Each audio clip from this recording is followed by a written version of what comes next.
I would like to introduce the two of you, even though I believe most of you know them, especially Orsola, of course. So Orsola is a designer who is focusing on upcycling and has made really, really big brands to have certain collections made from upcycled materials. She has made more than 1 million people ask who made my clothes with the campaign, or not the campaign, with the whole global movement, fashion revolution, which some people working for it in Germany are here as well tonight. She has worked in the scene for more than 20 years. I think by now even more than 25 maybe. Yeah.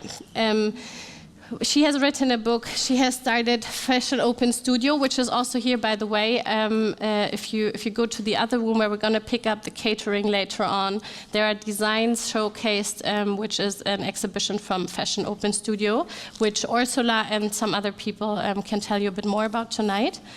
And she has written the book Loved Clothes Last, which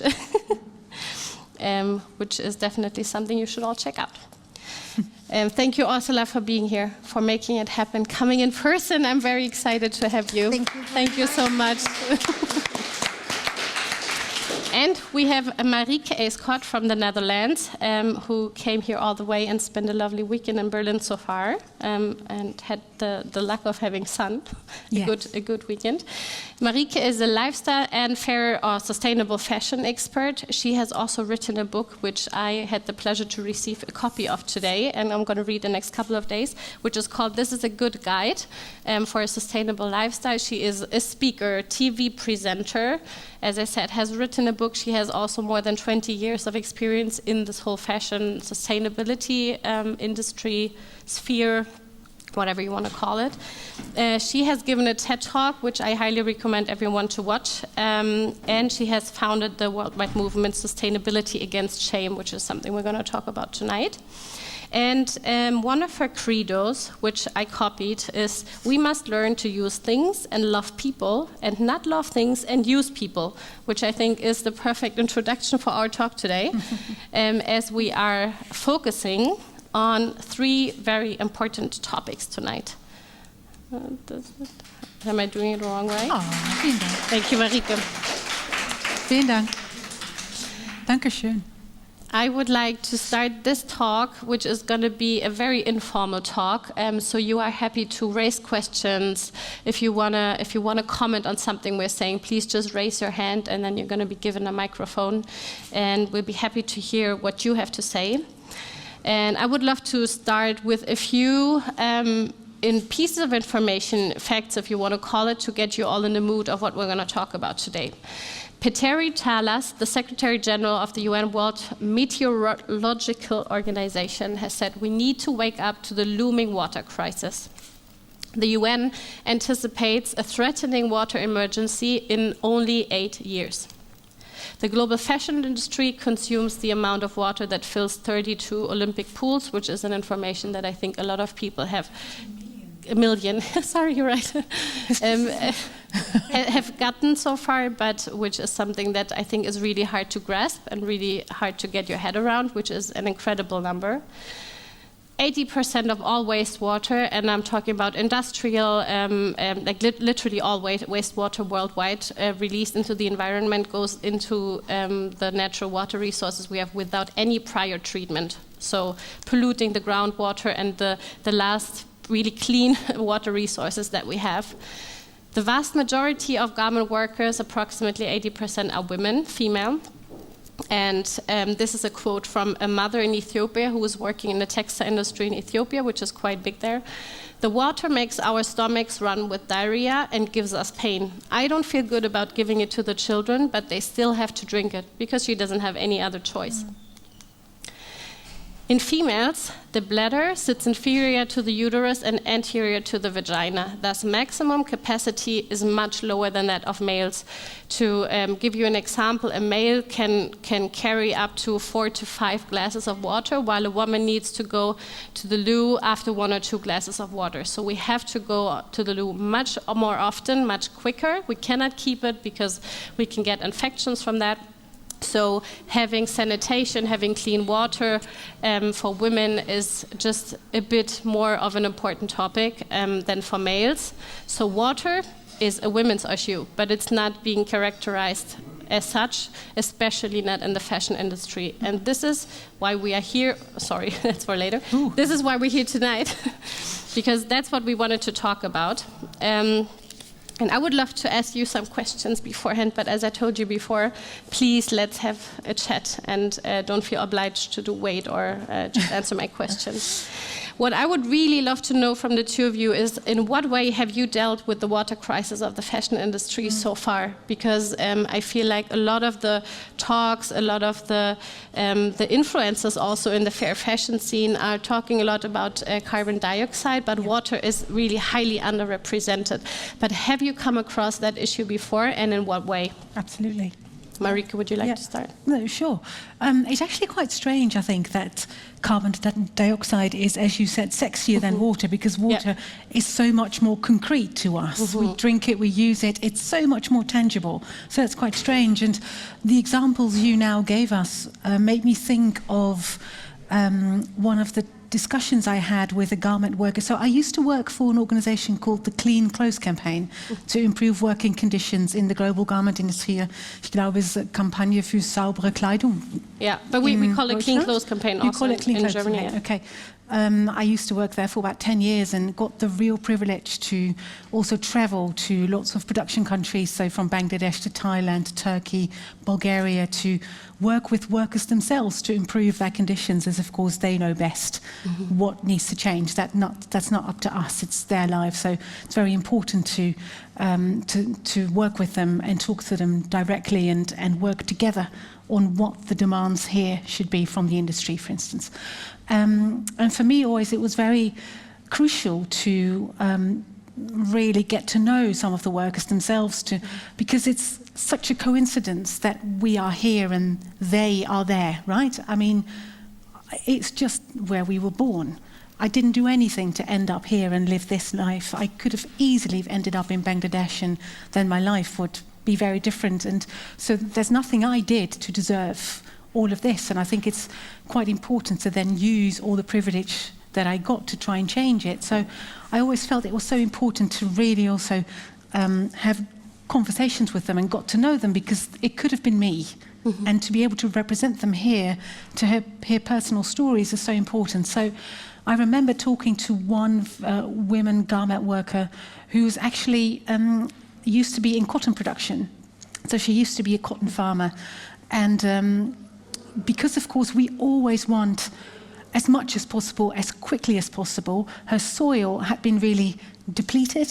So she felt forced to use pesticides and fertilizer to really try and get more crops. Now, of course, these toxins are very expensive, especially when you're there. So once she'd opened a jerry can, she would bring it home, the opened jerry can of pesticides, just in case it didn't get stolen. So she would live with an open jerry can of pesticides and sleep with it. And then once it got finished, she would use it to collect and store water in it, in the jerry can of poison. Chemicals. Really. It was a poison jerry can. And that's the first, I think, real example that I heard that really sort of gave me goosebumps. I hope she's still alive, really, because she just used it for water and to store food. And I think it is indeed an issue that is so entrenched in the whole industry. I mean, if you wear a pair of jeans and a t-shirt, you're wearing 10,000 litres of water. So, and you just carry that around all the time. And I think that is just, something that's so important to realise. And clean water for us is so normal, where really it isn't anywhere else. Yeah. Very true. Yes, let me ask you too. Yeah, I mean, it's a tough one. I'd like to add another W. I mean, it seems to me that all of the things that carry interest and passion for me starts with a W. It's wages, women, waste, and water. So WWWW. But my feeling with this is that it's one of the reasons why we're not talking about it. It's because we're not explaining it properly. So the reality is that when we say it takes God knows how many, and please don't ask me numbers because I don't retain them in my head, but it takes X amount of waters to make a pair of jeans. Well, what does that mean? People believe that the water is used and then wasted and then it just regenerates again miraculously. But the reality is that it's the same water that's raining on us, on all of us. It's the same water we swim when we go. It's the same water that these people drink and cook with. Water is finite on this planet. It keeps recycling itself. And I think that that is an information that's not arriving, you know, as you say, 80% of water re-enters water without having been treated. So I think it's important that we contextualize in as few words as possible what happens to our water when whoever uses our water. And this is something I tried in Love Clothes Last, my book, to explain in just a few words, because I feel that language occasionally is used in a way to confuse things even more, while accuracy is simple and gives you a lot longer, you know, to work with, really. So that's the first thing I wanted to explain. Secondly, very interestingly enough, many years ago, when my partner and I were working in Italy in local factories, literally picking up waste from the factories to make our collection. But very interestingly, we were told how one particular area still suffers hugely from pollution of the waterways, but had even more in the past. This is one of the main reasons why the industry has gone from Europe to far away in places which don't have the same, or, you know, are not prepared to put, you know, the same kind of regulation. So it's also how we have removed this industry precisely so that we can't see the damage that it does. I know that people that have visited, for instance, the leather tanneries in Bangladesh, again, you know, have a very different idea of the use of water. And the third thing that I wanted to say was that the most exciting moment in my career was talking to the daughters of those women who have to walk 40 miles there and back in order to get waters daily. And there is a school called the Girl Move Academy where I did a remote talk during COVID. And that reality, you know, it's a reality that none of us can imagine at all, the search for water.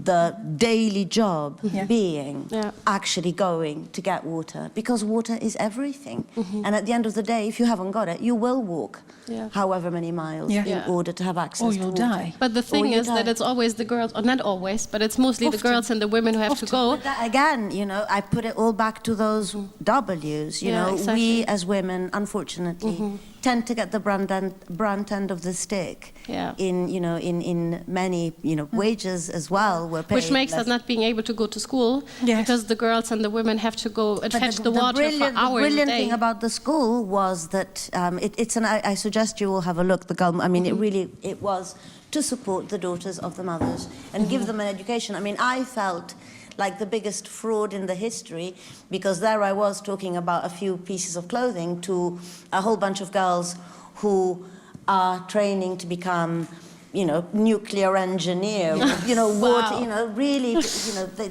very serious, very high level education in this school while their mothers fetch their water to live. And so these are the thoughts. Yeah. Very interesting.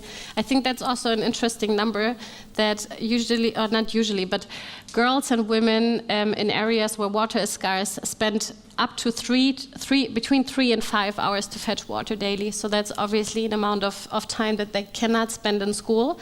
They're missing education. Once they get their period anyways, most of them drop out of school because sanitation is missing, and then hygiene and all of those facts come together. So fetching water is directly linked to not attending school. which is linked to low wages. So there we Yes. come back to the W's. And it all enforces each other, right? Exactly. Into this sort of vicious circle. Exactly. And that just, grows and grows. So we need to sort of really cut that somewhere and break that bond. Yeah. But how do you believe we could do that? Because I really like what you said about making people here understand that the water issue there has something to do with us. But we as an NGO have been trying to do that for quite some time now, and I feel like it's really hard to make people understand that there is a circle, and we're all part of that circle, and that the water that we waste over there is eventually going to become a problem for us here, and we still haven't found a solution of how do we make. Let's say women, because I think the feminist thought has been really growing in the past decade. How can we get women here to really understand that the buying choices, purchasing powers, everything that they decide to buy here, and in Germany, by the way, 40% of the clothes that women buy is clothes that they don't need. 80% of the purchasing decisions for any clothes in Germany are made by women. So the women also decide for their boyfriends, husbands, whoever, the male members of their families. So how can we make the women here understand that as a feminist, this is also your issue, this is your fight? How can we get a connection? Or we should maybe also ask everyone here, but that something doesn't cost much doesn't mean that it's, let me maybe do that the other way around. That something is cheap doesn't mean it doesn't cost much, right? It means that something or someone other than you is paying the price.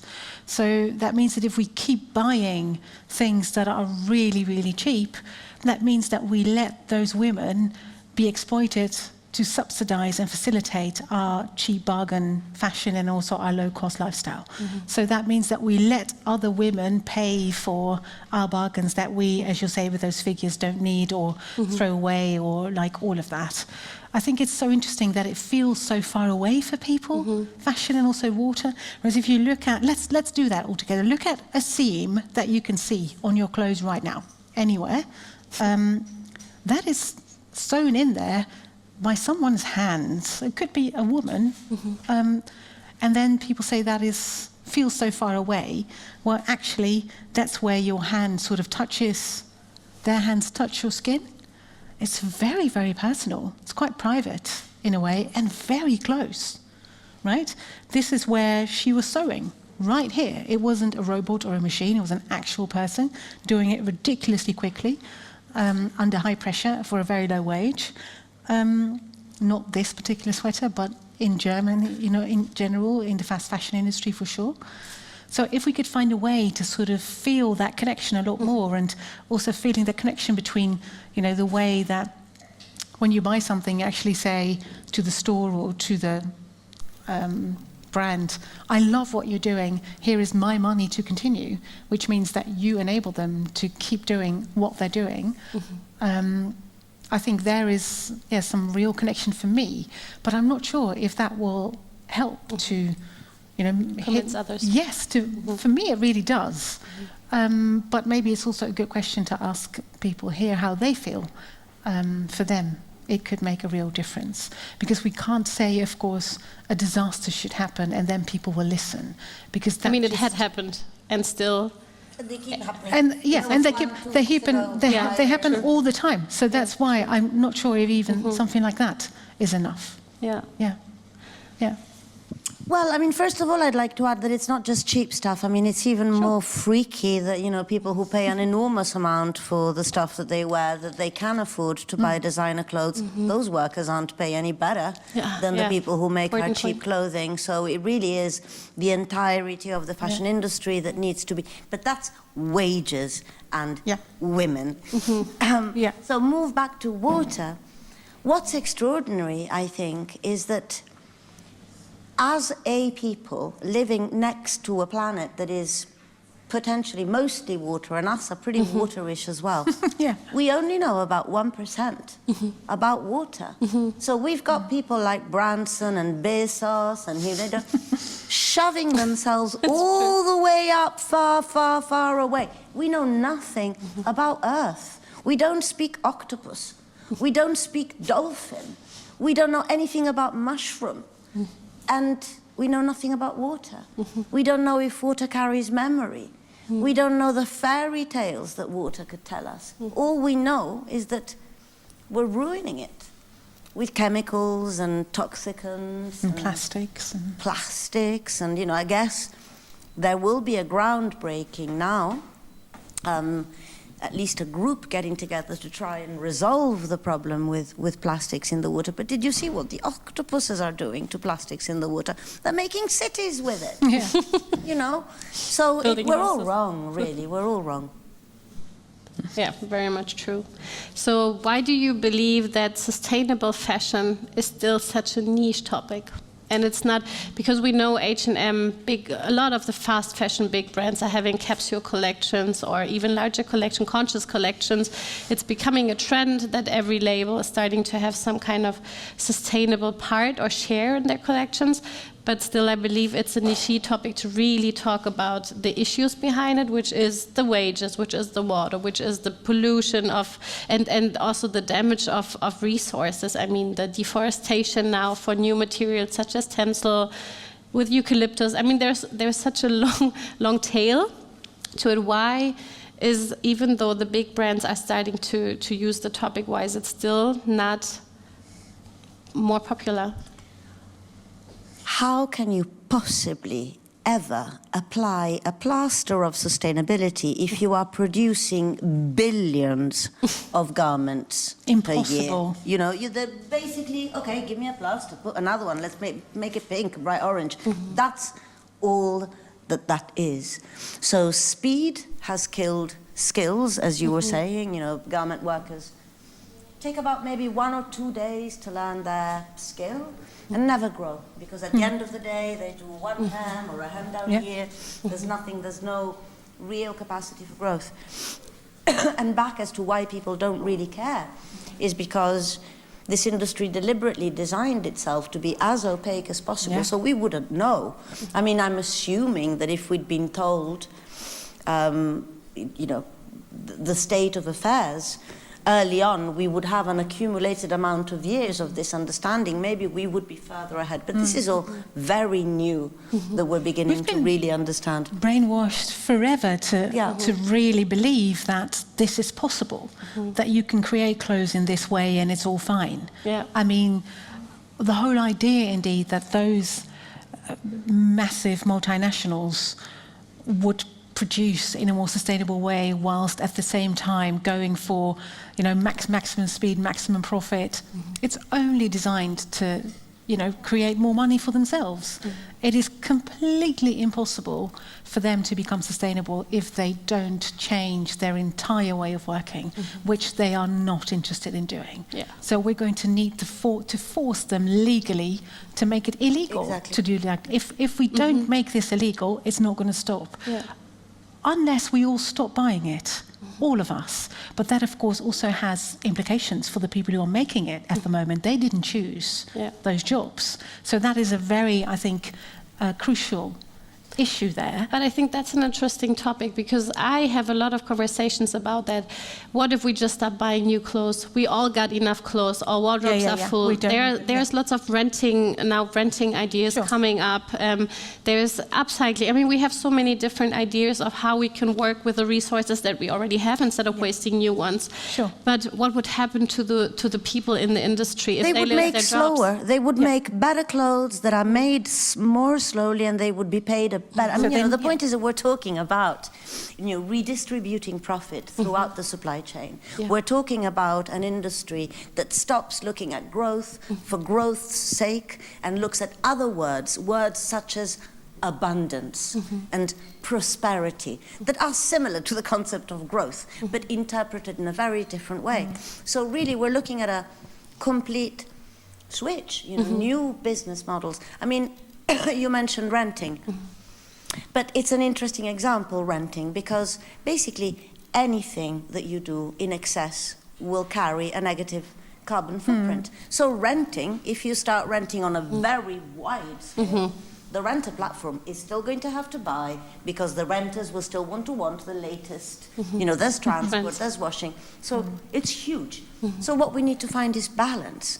When it comes to garment workers, we've had an industry that designed itself to be highly exploitative of people and nature from the very onset of industrialization. Yeah.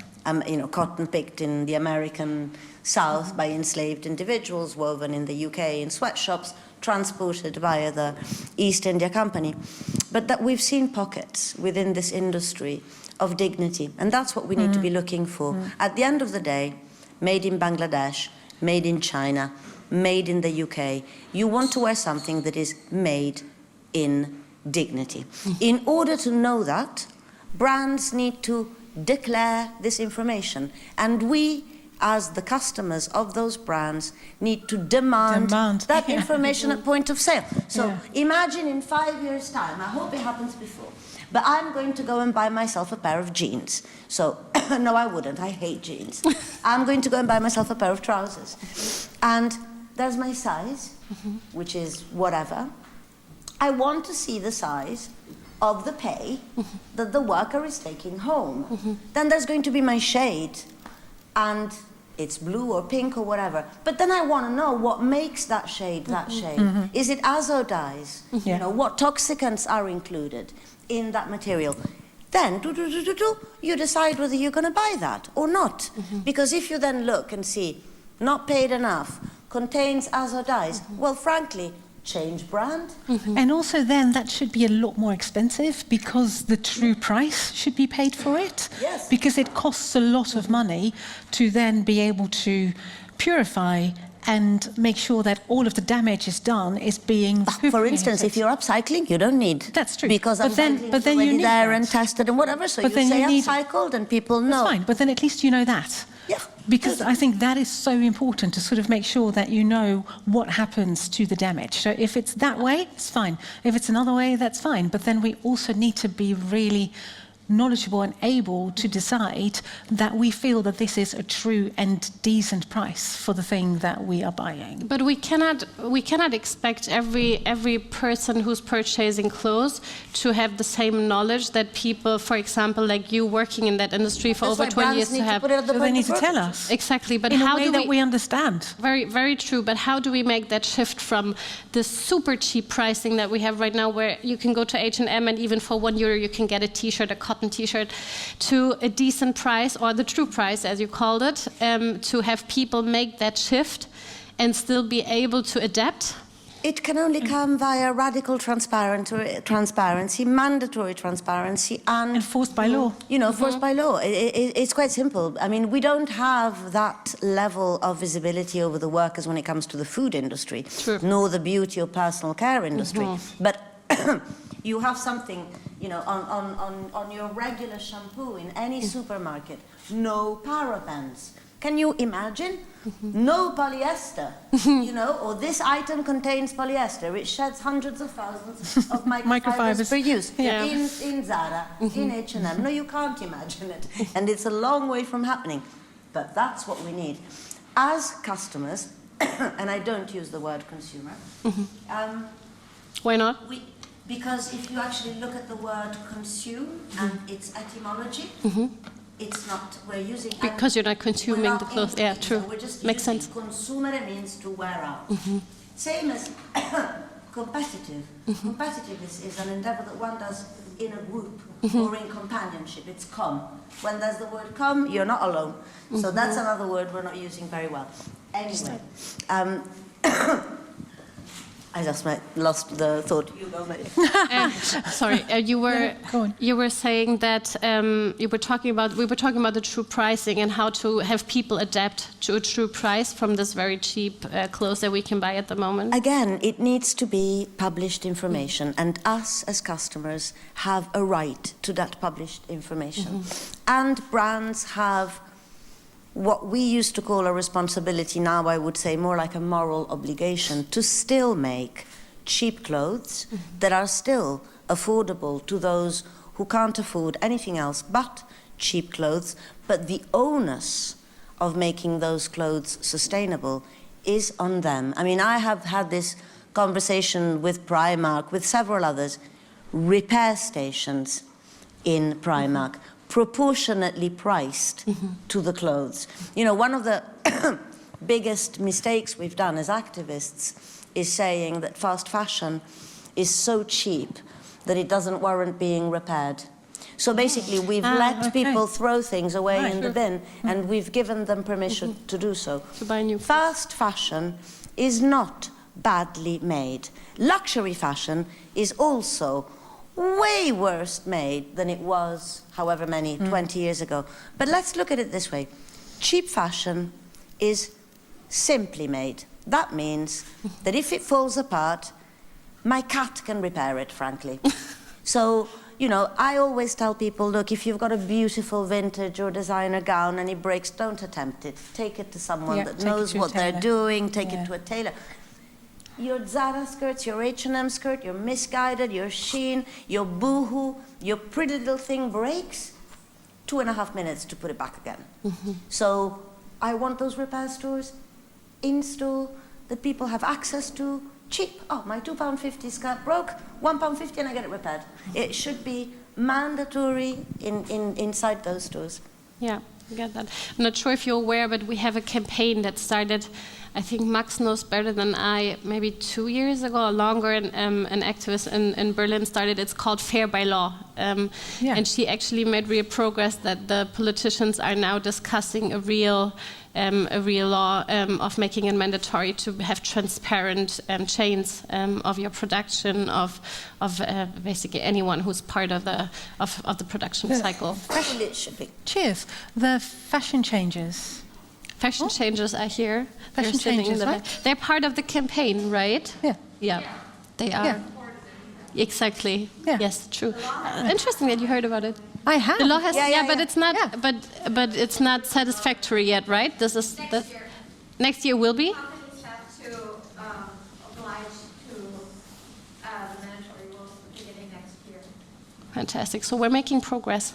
Absolutely. We're working Well on done. a big project with Fashion Revolution, with the interesting. European Citizen, ECI, campaign, all on living wages for supply chain workers. And once we will start this campaign in May, and then we need to collect 1,000 signatures in Europe. And once we do that, we will present this to the EU. But I mean, you know, there's major right to repair, for instance, in Europe is so that there are movement towards making, you know, creating regulations.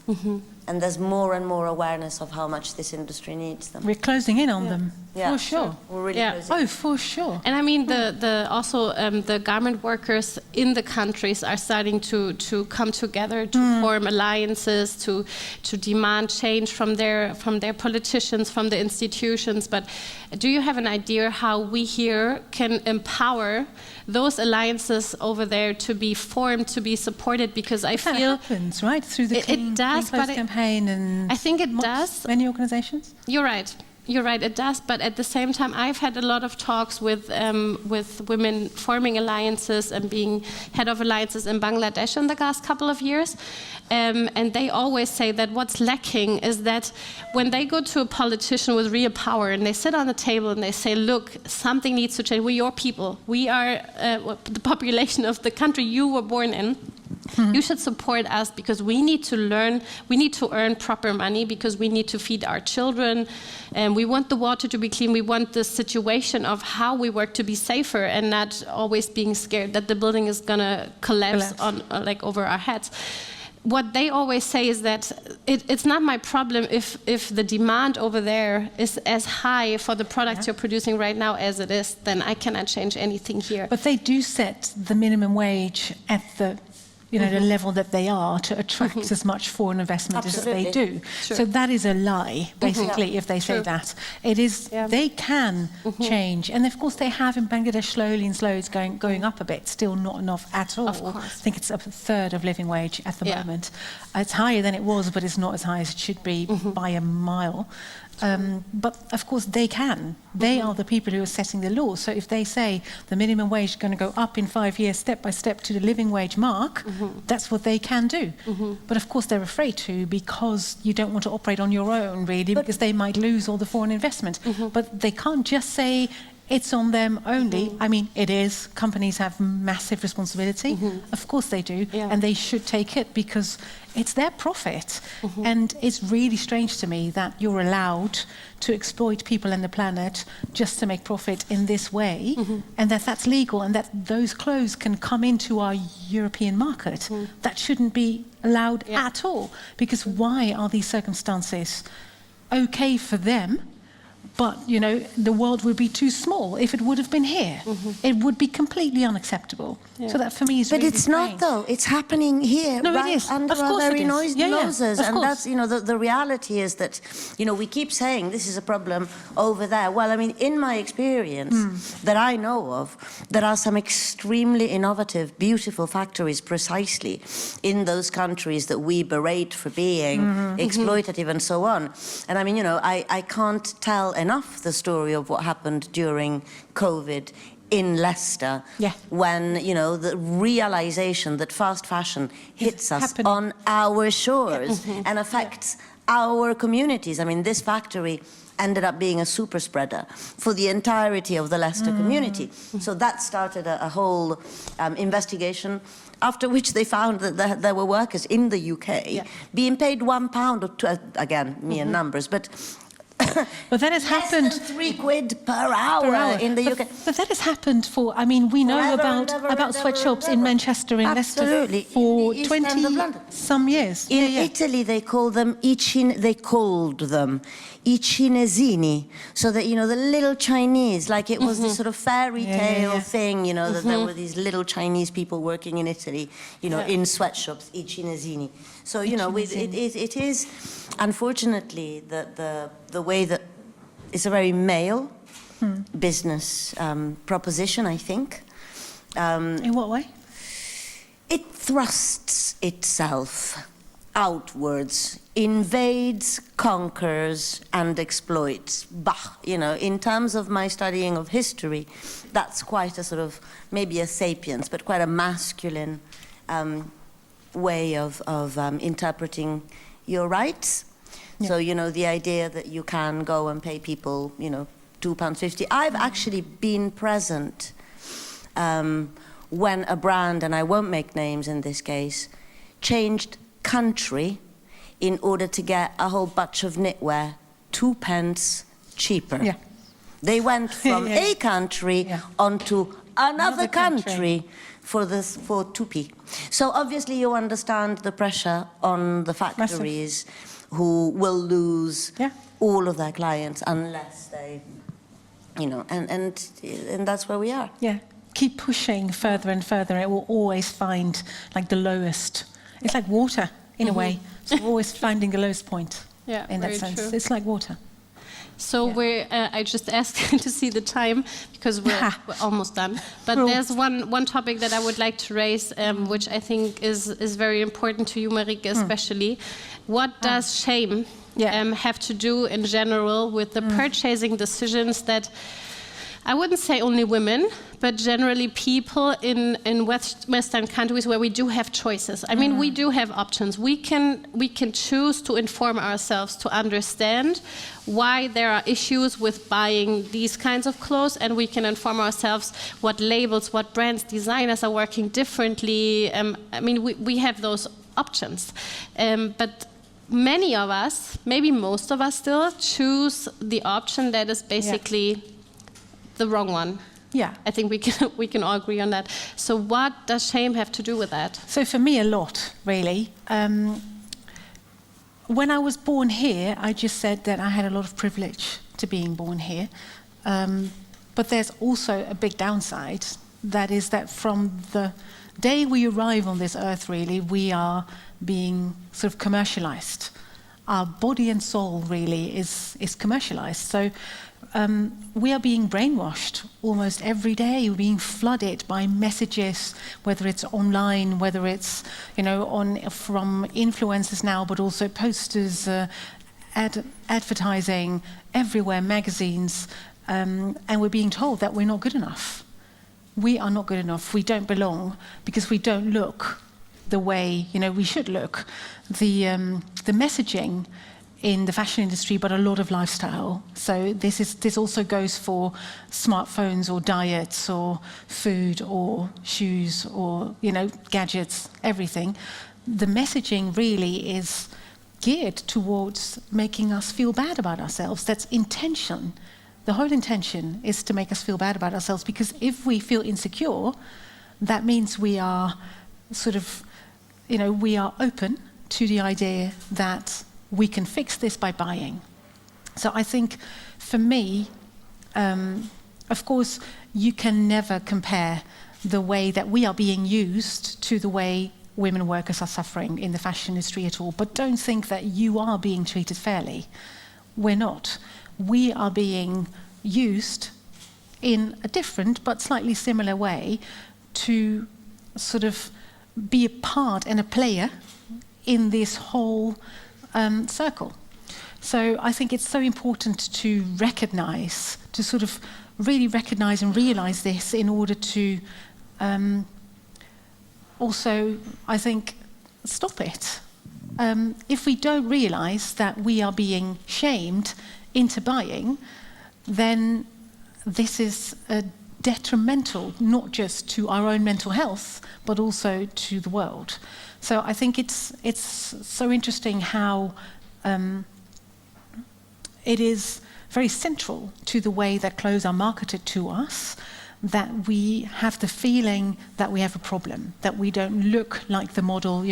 It's changing a little bit now, of course, but without exception, for a long time, we were all supposed to, look very young, slim, tall, white, all of that.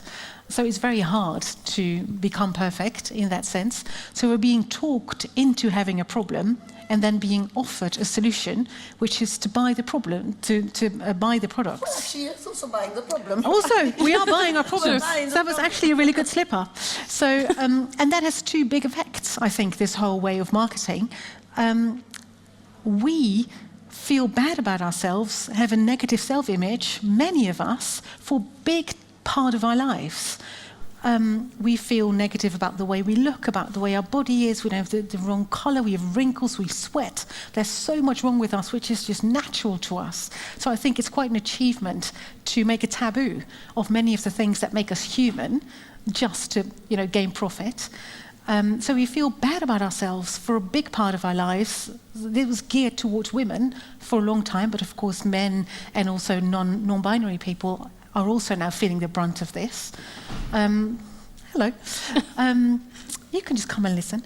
So this is one problem, that we feel bad about ourselves, and I think that is big enough to really revolt against. But then the second effect is that it becomes really difficult to behave more sustainably, because the whole idea and the whole solution for this is to keep buying and buying and buying. So as long as we are sensitive to the idea that we are not good enough, that's great, because that means that we are okay with buying more and more. We feel that can help us.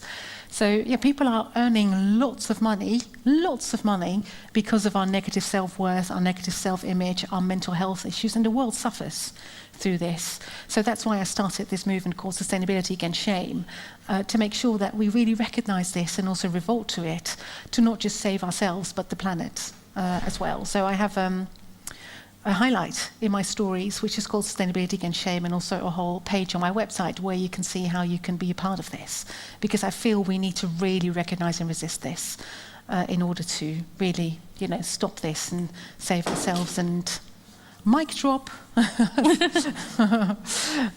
I think that's really entwined, and I think this commercialization really of our body and our mind and soul goes to the heart of why it's so difficult for us to make those changes and start behaving differently and make different buying decisions, because we're just being brainwashed and taught that is what we need to do, and we won't ever be happy, we won't ever belong if we don't.